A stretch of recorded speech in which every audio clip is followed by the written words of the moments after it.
Oh that one's God. drilled deep to right field. Hurts going deep for it all. Devontae Smith. He has been fantastic in this fourth.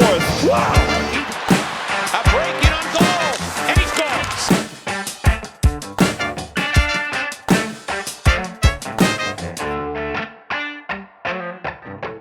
You all are doing well, and welcome back to another episode of Two Mics All Sports. I'm your host, Zachary JB, joined by my co-host, Joe Burrow, and we got a special guest today, Michael Spino. What's going on, man? What's up? What's up, guys?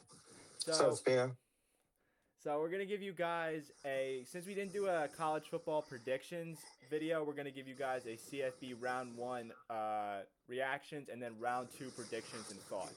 So first and foremost, we have this bracket up here. First, we had the matchup of JMU and Oregon. This was an absolute destroy massacre by Oregon. They won 51-34. Didn't come to much of a surprise, but what were you guys' thoughts on this game? Definitely not a shocker to anybody that Oregon blew out JMU. This game obviously rose controversy because people thought Notre Dame should have been in over JMU. Just let my thoughts be known now. Notre Dame's been told for a while get in the conference. Not saying that, I agree, that would have been a more entertaining game, but it's not like they were forewarned. Spino, you want to say anything?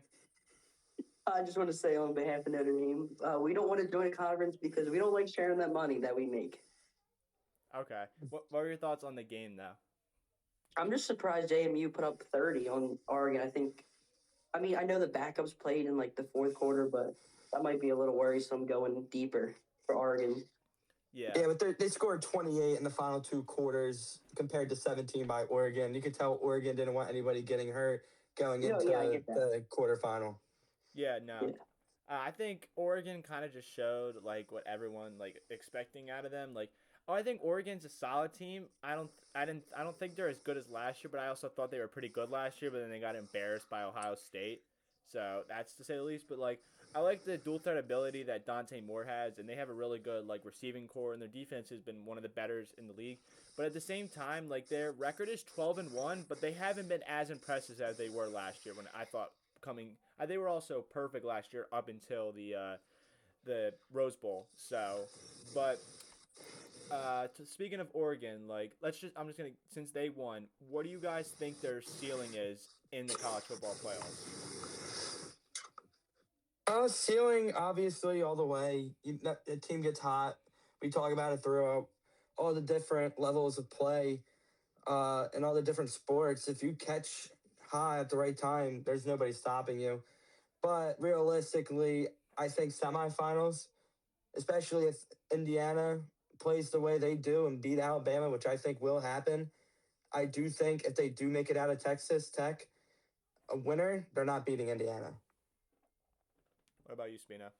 Yeah, I agree with Joe. The ceiling's obviously to win it all, but they could lose to Texas Tech because they had a really good year so far. Yeah, I think Oregon definitely has more of a ceiling this year because yes, the team that knocked them out is in the bracket in Ohio State, but difference from last year, they don't have to play them immediately. The only time they would play them is in the national championship. And looking at their side of the bracket, it's definitely not the easy side. Indiana is one of the most collected teams, or one of the best teams in college football this year. Then you have Alabama, who's been that juggernaut for years. And then you have Texas Tech, who's had one of the better defenses and easily the best linebacker in the nation. So, but I do think Oregon has enough to get them to the national championship. For them to win it, though, I think that's the bigger question. But moving on to the other one, with the other Big 12 school, this one was a little bit more of a blowout. Ole Miss basically sending a message, I guess, to Lane Kiffin saying, screw you. They destroyed Tulane 41-10. What were your thoughts on this game? Once again, no shocker. Here, Tulane, another one of those teams that people just thought didn't deserve. Maybe BYU, where, again, Notre Dame thrown in that 11 seed. But overall, unlike Oregon, they did not take their foot off the gas. They kept full pressure on throughout the whole game, scoring on average around 7 to 10 points a quarter. And their defense really held up on their side of the ball and only allowing 10 points through 4 quarters to a playoff team in Tulane. Yeah. Are you gonna say something? Yeah, I just like this from Ole Miss because they lost Lane Kiffin before the playoffs. So seeing how they rally around their coach moving forward in the playoffs really shows a lot about Ole Miss. Yeah. No, I agree. I think Ole Miss easily was one of the teams that we expected to go very far going into the playoffs, and then the sudden move of Lane Kiffin going to LSU. A lot of people consider that like a huge move because taking his head coaching away and how he was finally able to bring an Ole Miss squad to the playoffs and have them very high was a lot for a cause for concern. But I think they really showed what they're made of. I think their offense did exactly what they needed to do. I think they're one of the better collective teams. It's just when you lose a head coach of Lane Kiffin's caliber, a lot of people, even like the committees and stuff like that, like most college football analysts view that as something that could destroy them or get them eliminated in the playoffs. I think this is a good message to send them that they're still one of the best teams in college football and they shouldn't be on that type of tier where Tulane is. Like the only upset I have with these Big 12 teams is like, yes, I think another team should have got in there, but the only thing I think it does for them is it gives these teams a chance to represent their school and it represent their program that they're trying to build as a whole and even represent their conference because Tulane's coming from the American Conference. There's Tulane, North Texas, like being now going to Temple and following that conference every week. There's a lot of good teams in there. Like I said, Tulane, North Texas, Memphis. Like, there's a lot of good teams in there, and for a team to highlight, although they didn't do much, like, I watched that first quarter. Tulane was able to drive down the field. They just got stopped on fourth down because they just didn't have the caliber of talent that was met for that game. So I think Tulane, although I think maybe another team like we talked about, BYU, Notre Dame should have gotten there, but I think speaking from the positive side of them, I think it only elevates their program and elevates their conference they're playing in for teams to want to go back and try to watch them and see what kind of program they run. So, but like I did with Oregon, what do you guys think Ole Miss's ceiling is in the college football playoffs? Their ceiling, I feel like, was this first round game. They do have to go now and play Georgia, and we all know Georgia, they're that big threat defense. It's going to be a defensive sided game. Whatever defense cracks, I feel like will lose. And I think Georgia's defense outplays Ole Miss. So I think this round, Ole Miss gets knocked off. I do not see them making it to the semis. Spino?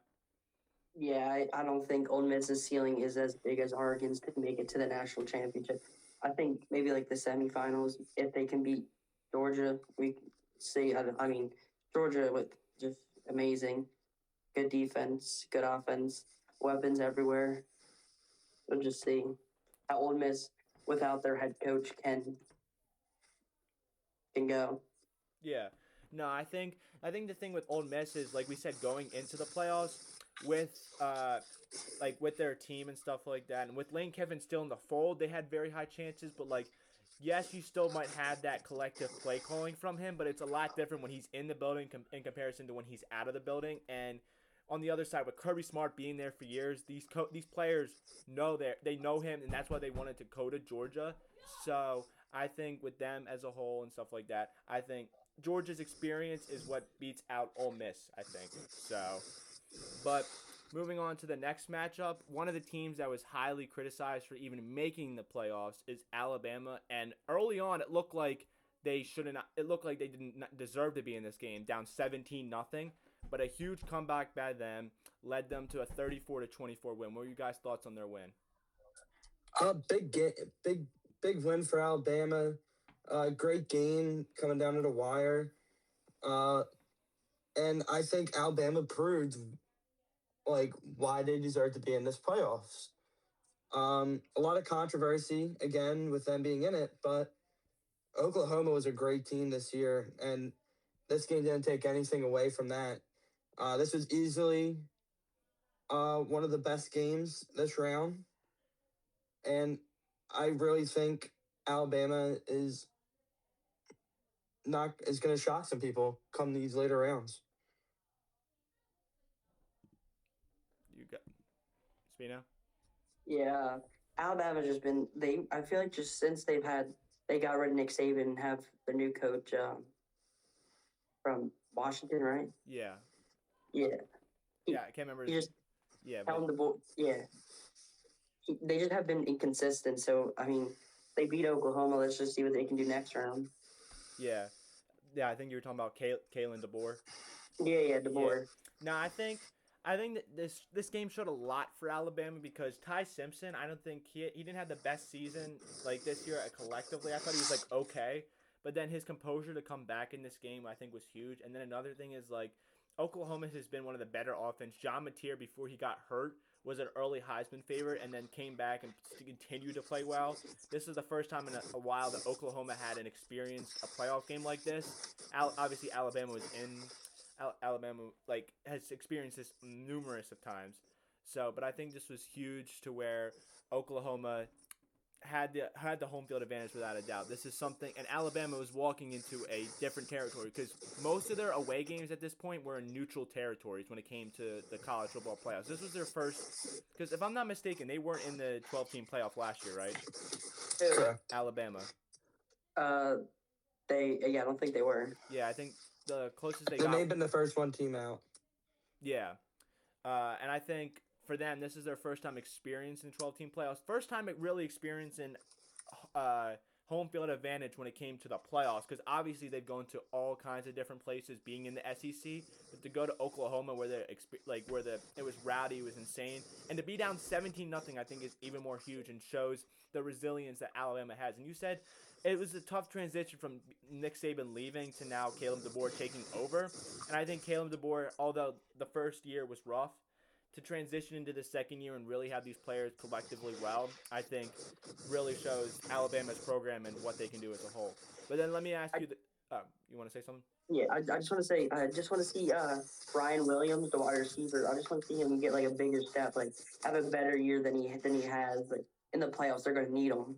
Exactly, and let's talk about that matchup as a whole. Obviously, they got definitely the short end of the stick facing the number one ranked Indiana Hoosiers. Do you think they stand any chance in that matchup, or what do you think their ceiling is? If they beat Indiana, they definitely are gonna. I feel like they have the better hand, and whoever comes out of Oregon versus Texas Tech to make it to the national championship. However, that's if they beat Indiana. Indiana is a really good team. They flew under the radar last season.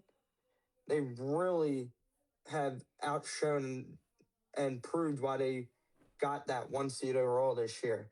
So I do think that they're going to lose to Indiana, but I wouldn't be shocked if Alabama pulls up another upset, or and I wouldn't be surprised if it's a field goal that wins it. Yeah, I mean, Indiana's just been on one crazy ride this year. They've beaten Ohio State, some great teams. I just think they're all around a complete team.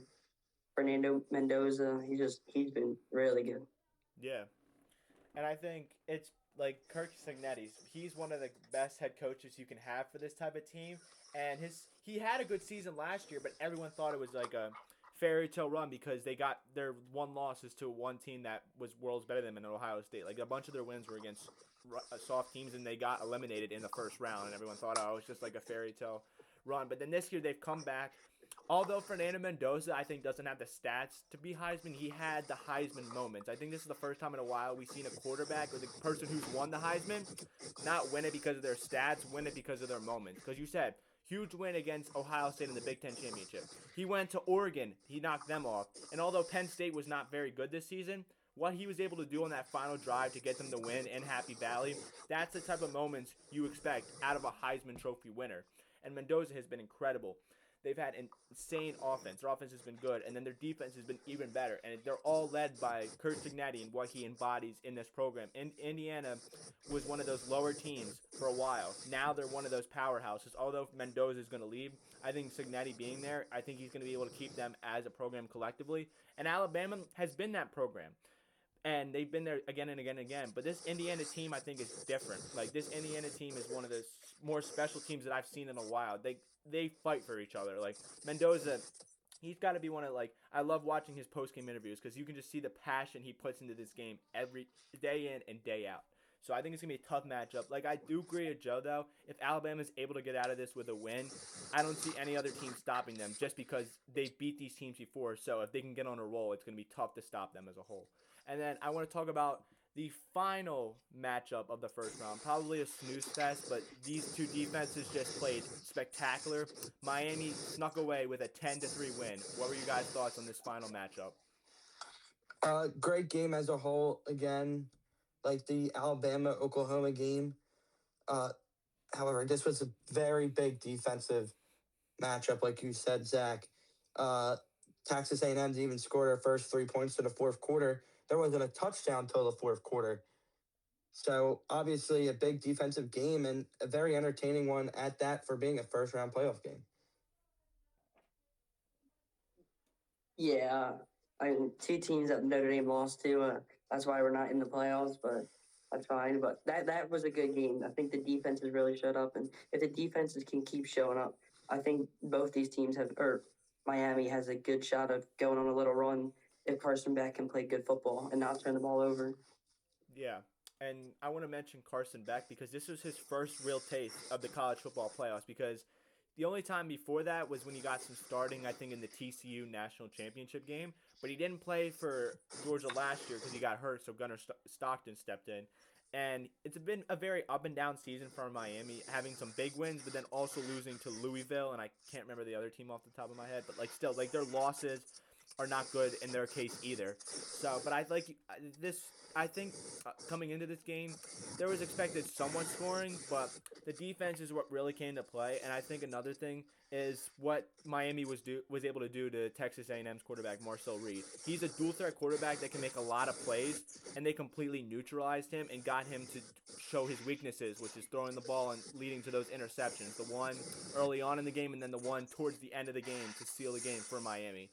So, but then like we've done with every matchup, finally for Miami, we talk about Alabama getting the short end of the stick. It's not any easier for Miami. They have to face another juggernaut in the Ohio State Buckeyes, the reigning national champions. Do they stand any chance? And if they do, what's their ceiling?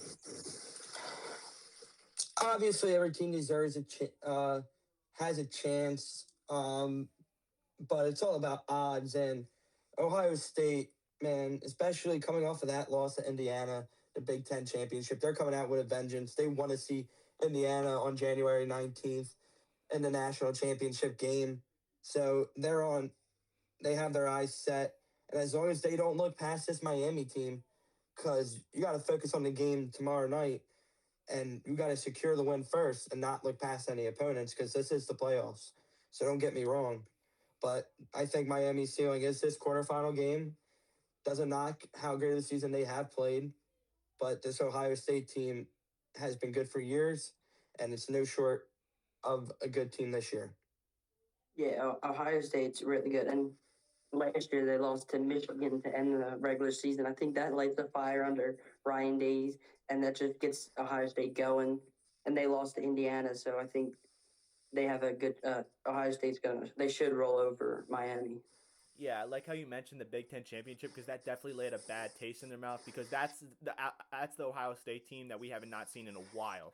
Like especially this year as a whole, like Indiana destroyed them on. Jeremiah Smith still had over 100 yards on the day, but you could just see they were flustered. Their kicker, Cade Fielding, was terrible. He missed like kick after kick, and then Mendoza was just able to make those plays to beat them.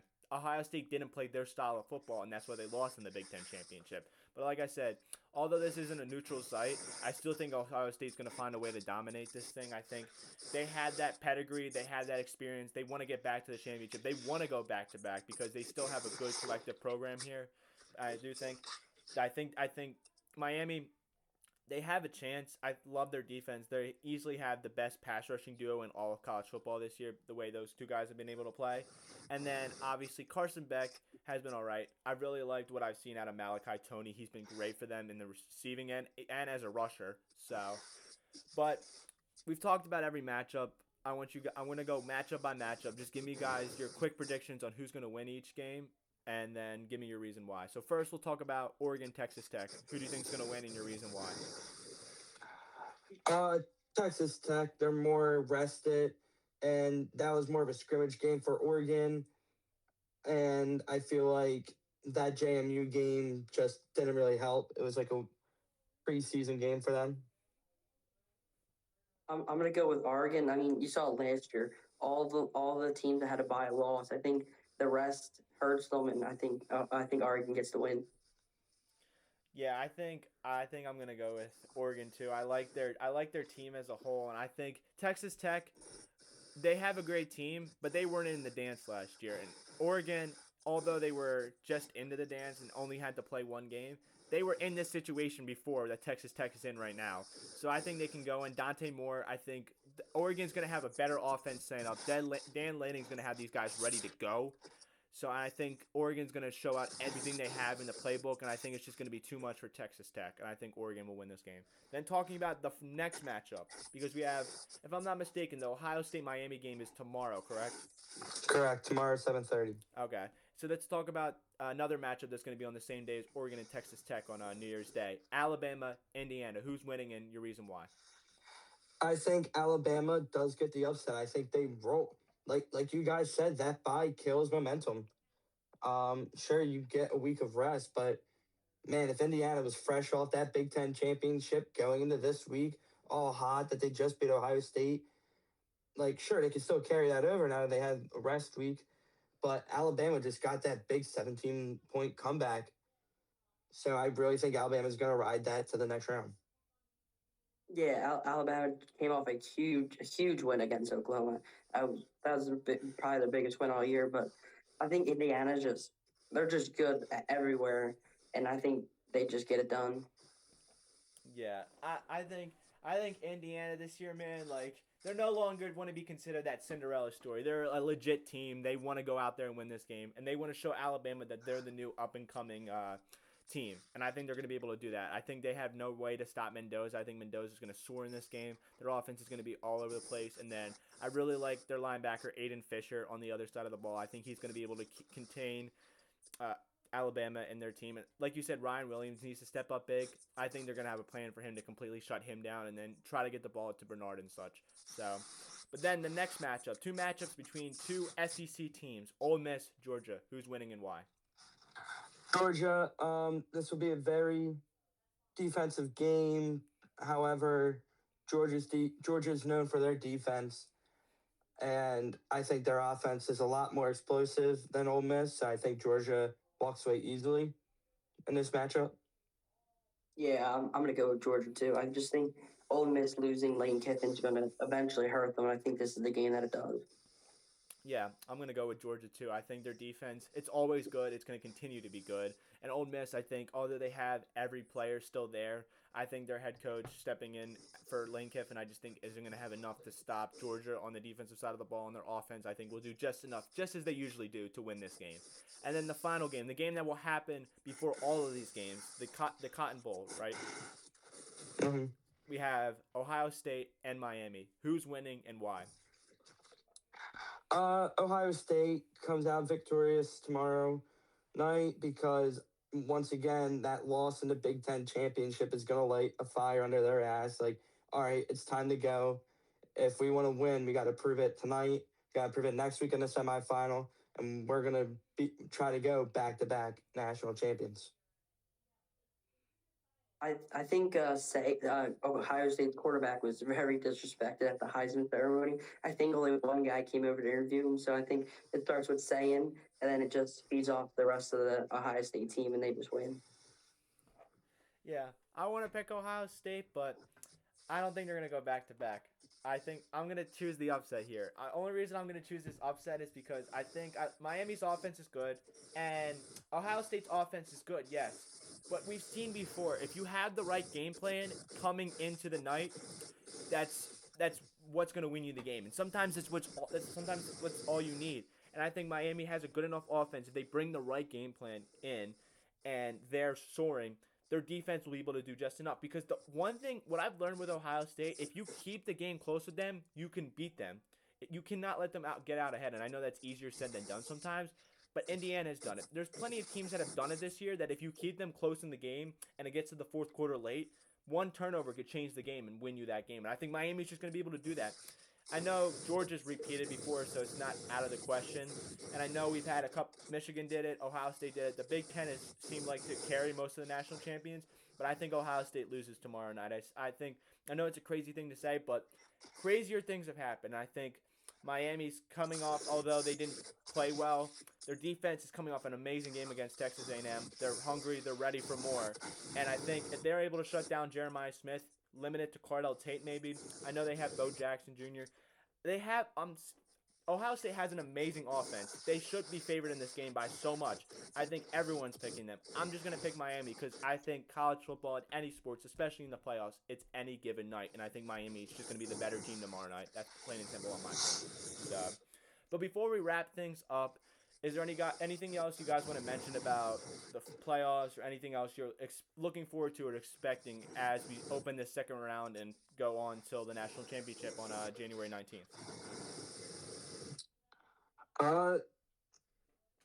Not really. I think we covered all bases from last round. I think obviously we all had our takes on our upsets or our underdogs in this next round, and I don't think at least the semifinals won't be easy to call games like the first two rounds have been. Yeah, I think this is the year they call it ends to that winning your conference and you make it into the playoffs. I mean, you just seen this year, last year, it hasn't been good. So Yeah. I think you got to put the best 12 teams in it. Yeah, I was going to say anything. Go ahead. Yeah, you just got to put the best 12 teams in. You can't put these G5 teams or whatever they're called. Yeah. No, I think with your reasoning and stuff like that, I think it's like it would probably be more the first round especially would be a lot more competitive and stuff like that. And I also think that's just a discredit to college football because they love to elevate these other programs, but then they disservice the other conferences and stuff like that. Like they just jam pack all these teams into one conference, and it's like you want to throw because like my main discussion with when I made this video about this, my main argument for Alabama was if you let Alabama in, you have to let BYU in because that means you're not punishing these teams for making their because making the championship is a privilege. Like they got selected to do that. They didn't choose to do that, or they chose to do that, but they were also asked to do that. So, but I think for that as a whole, I think it's great and stuff like that. Just one more thing about the championship. Every team that lost moved down. I mean, Alabama didn't move down. That's it. Yeah. So, but as we usually do, Joe, do you want to wrap things up and preview everyone for what to expect next? Yeah. Like I usually do. No promises on like certain times on when we're gonna get videos out. We're hoping to get a couple more out before me and Zach breaks end. However, there's a lot of big stuff coming up. Week 18 finally arrived in NFL. A lot of big matchups this week, especially with the two games tomorrow, determining with Carolina and Tampa Bay going on tomorrow. So definitely an NFL playoff prediction you could expect in the near future. MLB free agency, we could touch up on. NHL and NBA seasons are coming to the midway point. Sixers being in the play-in right now, if the season were to end today, and the Flyers being really upsetting for the whole league, being the top three team in the Metro. So a lot of big things that could be talked about. And then obviously looking toward the 2026 year, a lot of things going on in Philly. Home Run Derby, All-Star Game, Cup games. So I just want to say thank you to everybody who has been along for the ride in 2025. Me and Zach really appreciate it. We appreciate everybody that's come onto the pod to help like give their thoughts, Spino. And we appreciate the 25 days of hot takes. And we read all your guys' comments that you guys give us. And we just appreciate you guys and hope for many more in 2026. Yeah. I think Joe's pretty much summed it up perfectly as he usually does. Like he said, well, as Week 18 comes into the fold and we had those two big matchups on Saturday, I think one for the 1 seed and one for the final spot into the NFC playoff picture, and then obviously the Steelers and Ravens final game of the season for the AFC North. But yeah, like you said, like that, and then like he mentioned at the very end, we're very excited for this summer. A lot of our opportunities. We will try to get down there as much as possible because we have the World Cup, which is going to be huge. A whole bunch of different teams and fans coming down, so we'll make sure to try to get you guys that when it comes. And then obviously the MLB All-Star Game. But like you said, we appreciate everything you guys have given us in 2025, all the love, the comments, everything you guys wanted to say to us. We've appreciated it. So, but before we let things out, NFL, I just want previewing possibly most likely our next episode, our NFL playoff predictions. I want to hear from both of you guys. What's one team in the playoffs currently slated right now that you think is a dark horse and can make it all the way to the Super Bowl? It can be in the AFC or it can be in the NFC. Dark horse, Houston Texans. They struggled early on in the season, and man, they haven't looked back once Stroud came back and once all those injuries went away. Sure, I think anybody on the NFC side, I think that's a gauntlet no matter how you look at the playoff picture, and whoever comes in from the South, no team that I think anybody from the NFC is going to win the Super Bowl. But I really think if anybody on the AFC side is going to do it, it's going to be Houston. I think it's gonna be the Bills. They're the only one I'm pretty sure they're the only one in the AFC with actual, they know what the playoffs are like, and they have the most experience. Josh Allen, James Cook. If that defense can play like they did against the Eagles, I think the Bills have a good shot. But the Houston Texans defense is crazy this year. Yeah. And I'm going to agree with Joe with the Texans. The Texans, as the weeks have gone on, their offense, although the offense struggled late in that Chargers game, it looked great in the first quarter. They had 2 big shot touchdowns to go up 14-0. Little by little, their offense has continued to get better, and their defense is one of the strongest in the league. Danielle Hunter and Will Anderson are the best pass rushing duo in the league this year. Both, I think, have over 12.5 sacks. They've been incredible. And I think Houston has the strong enough defense, but their offense is also firing on all the cylinders at the right time for them to take it very far. So I think they're very much a dark horse. So, but that is going to wrap things up for this episode. Once again, I appreciate Spino coming on. Always a pleasure to have you on, my man. And we will talk to you guys later. Enjoy the playoffs. Thank you. Thank you guys for having me. Enjoy round 2 starting tomorrow. We'll be back with you guys probably for an NFL video, but we'll talk to you guys later. Enjoy the rest of your night. Enjoy your new year. Happy New Year, guys. We'll see you guys in 2026. Peace. Happy holidays, everybody.